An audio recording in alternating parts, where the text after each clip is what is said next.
Hoy día vamos a hablar sobre heridas quirúrgicas y suturas quirúrgicas. Sobre los tipos de heridas o la clasificación de heridas quirúrgicas está la herida limpia, la herida limpia contaminada, la herida contaminada y la herida sucia. Son cuatro. La herida limpia son aquellas que no están contaminadas por bacterias. Son las que se asocian a menor riesgo de infección, lo que facilita su cuidado. En la herida limpia contaminada aborda el tracto respiratorio, digestivo, orofaringeo o genitourinario. En herida contaminada es aquella en la cual hay contaminación del sitio quirúrgico con inflamación no purulenta y sin signos de infección. En la herida sucia es aquella herida que resulta de procedimientos realizados en sitios quirúrgicos con presencia de infección e inflamación aguda con contenido purulento. Ahora, para más detalles, la herida limpia y la herida limpia contaminada se encuentran en un estado de asexia y antisexia, a diferencia de lo que es la herida contaminada y la herida sucia, en la cual no están en un sitio con asexia y antisexia, ¿no? O vulneran esto. También mencionar que en la herida limpia es una cirugía sin inflamación o infección.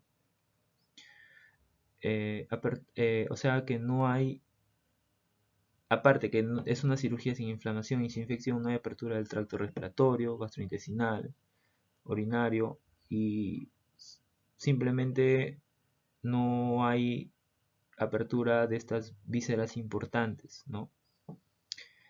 Entonces, por lo tanto, no hay contacto con líquido y se determina como una herida limpia. Este requiere un cierre primario y teóricamente no necesita de tratamiento con antibióticos, ¿no? Hay veces que se vulnera esta área de asexia y antisexia, ¿no? De repente se le cae una gota de sudor y contamina, ¿no? O puede ocurrir cualquier cosa que se vulnera esta zona de asexia o antisexia. A veces se le da colestina o ertopenem por una semana, pero por lo general, teóricamente, en una herida limpia no debería darse antibióticos, ¿no? Ahora, la herida limpia contaminada también está dentro de este sector, que son un área que se determina en un área de asexia y antisexia. Aquí, a diferencia de la limpia, sí va a haber una apertura del tracto respiratorio, gastrointestinal o urinario, una apertura visceral, pero no hay contacto con exceso de líquido y además el líquido no está infectado. Entonces, por estas características ya se vuelve una limpia contaminada. La cirugía sí es sin inflamación, ¿no? Como cuáles, como la colelitiasis, como en vías urinarias sin pielonefritis, como una apertura de la tráquea sin traqueitis, se determinan no limpia contaminada, ¿no? Que mayormente se da en una cirugía programada.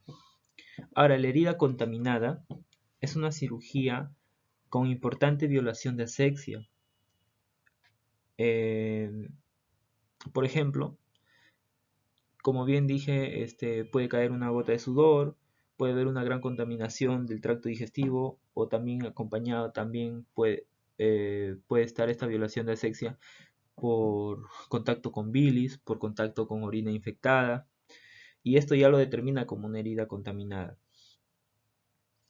La apertura visceral, o sea, es una apertura visceral con inflamación, ¿no? Y también hay una característica importante que se da aquí en la herida contaminada y en la herida sucia, es el tiempo. Se define también como estos para características de contaminada y sucia, las heridas traumáticas recientes y no recientes. Las heridas traumáticas recientes son las que van de menor de 4 horas. El punto de corte para determinar esto es de 4 a 6 horas. Menor de 4 horas a 6 horas son heridas traumáticas recientes y se da en heridas contaminadas, ¿no? Y la herida sucia, el punto de corte como es de 4 a 6 horas, es mayor de 6 horas. Mayor de 6 horas ya es una herida sucia. Aparte sus características principales, que es la cirugía con criterios clínicos de infección o perforación de vísceras, ¿no? Como si hay una perforación de vísceras, es clásico que dé una peritonitis, ¿no? Por este contacto de pus o heces. Heridas traumáticas no recientes, mayor de 6 horas, ya se considera como una herida sucia. Aparte también es característico la desvitalización tisular, que es importante. Una desvitalización tisular importante llega a ser, por ejemplo, una herida que presente necrosis, tierra, líquido contaminado, de repente llega por una mordedura de cualquier animal, siendo la más peligrosa la de la persona. Entonces, todas estas características rellenan la clasificación del tipo de heridas, ¿no? Son características importantes para saber en dónde se pueden clasificar ese tipo de heridas, ¿no? Otras características también es que en la herida limpia se toma como ejemplo la herniotomía, la rinoplastía, abdominoplastía, mastectomía, tiroidectomía, apertura de vísceras importantes como cirugías plásticas, ¿no? Aquí también, como dije, no había que darle antibióticos al paciente. Una limpia contaminada como la colecistectomía, la parascópica en una colelitiasis, ¿no? Como había dicho también, en la herida limpia contaminada es todo lo que no tiene itis, no está inflamado. Una colelitiasis se determina como una herida limpia contaminada. Se podría dar un caso que se dé una colecistitis o apendicitis, pero en una fase muy aguda, en el cual no haya un contacto importante para infectarse y poder determinarse como una herida contaminada. En la limpia contaminada, a diferencia de la herida limpia que no se le da antibióticos, en la limpia contaminada se le da lo que es una profilaxis. Se le da una profilaxis antes, durante y después. Mayormente 24 horas después como máximo. Ahora, en la herida contaminada, una colelac por colecistitis es, digamos, lo clásico, y se le puede dar profilaxis o antibiótico terapia de 3 a 5 días, que va de la mano también con la contaminada, y la sucia va de la mano también. Se le da lo que es los antibióticos terapia de 3 a 5 días. Mayormente se le da la antibiótico terapia antes que una profilaxis. Y la sucia, que se da por una peritonitis, y añadiéndole también que no deben hacer una sutura de forma primaria.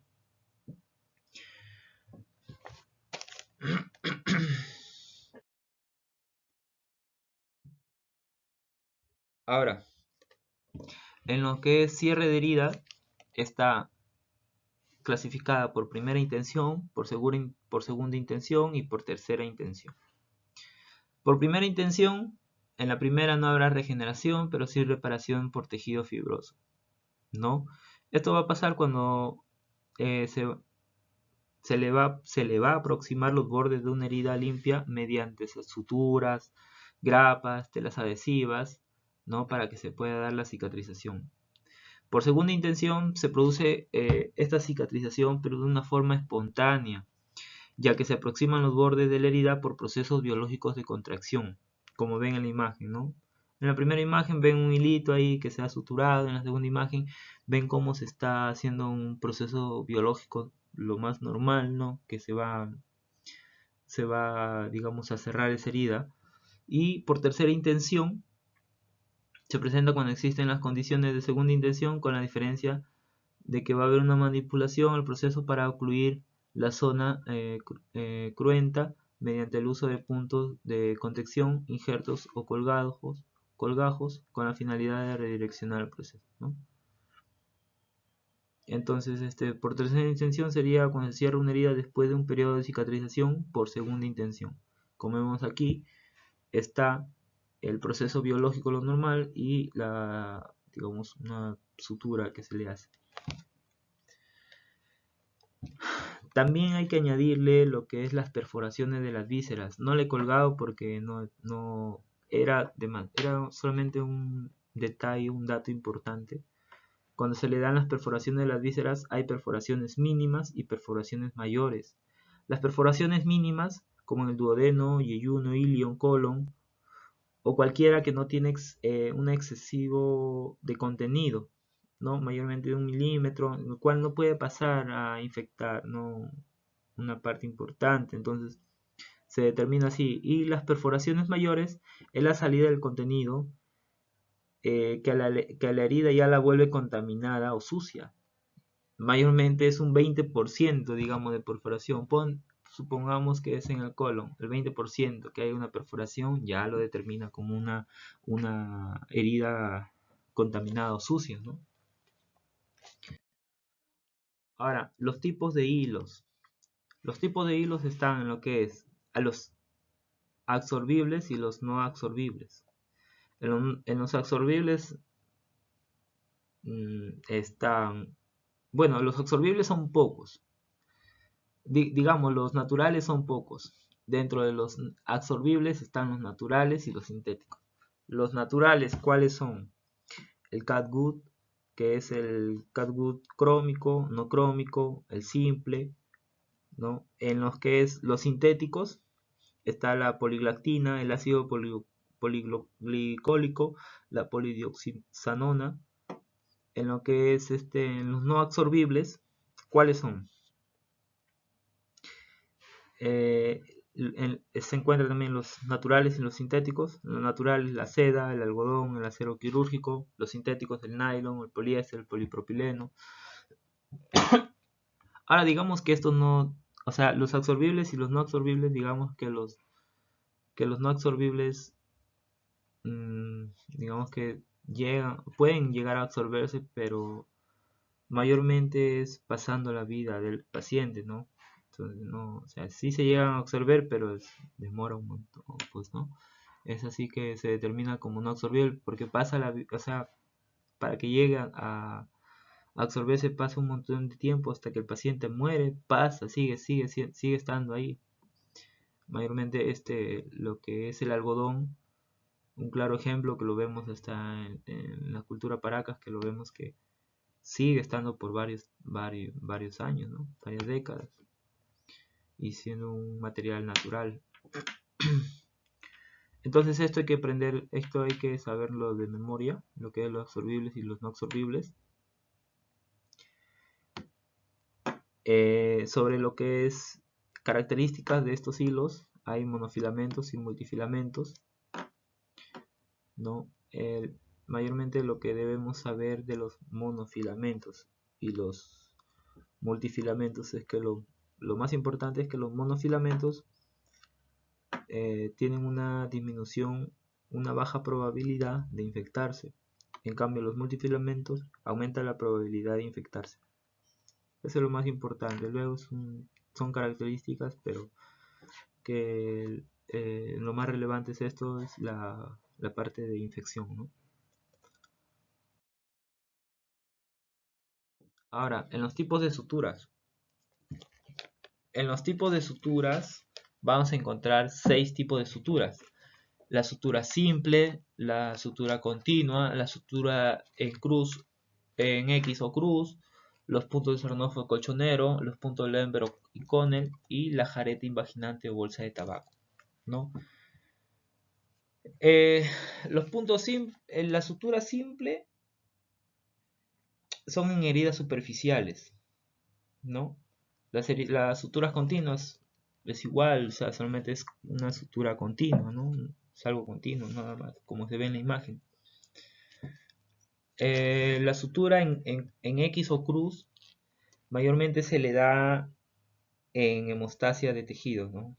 Para evitar el sangrado importante. No se le puede hacer una sutura simple en una hemostasia de tejido. Imposible, sería una sutura en X o cruz. Teóricamente sí nos dicen, ¿no? Una sutura en X o cruz es para hemostasia de tejido. Puntos de sarnofo colchonero.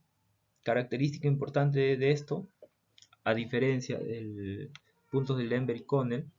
El punto de Sarnojo colchonero, característica es que va a evertir los bordes, ¿no? En cambio, los puntos de Lemberg y Connell invierte los bordes.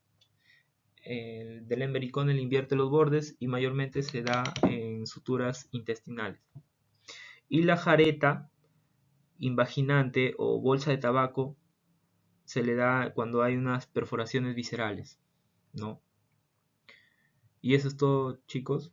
Es todo lo que he buscado, ¿no? Y más bien gracias por verme. Espero que le den en suscribirse, le den me gusta y comenten qué les ha parecido. Gracias, chicos. Hasta un nuevo próximo video.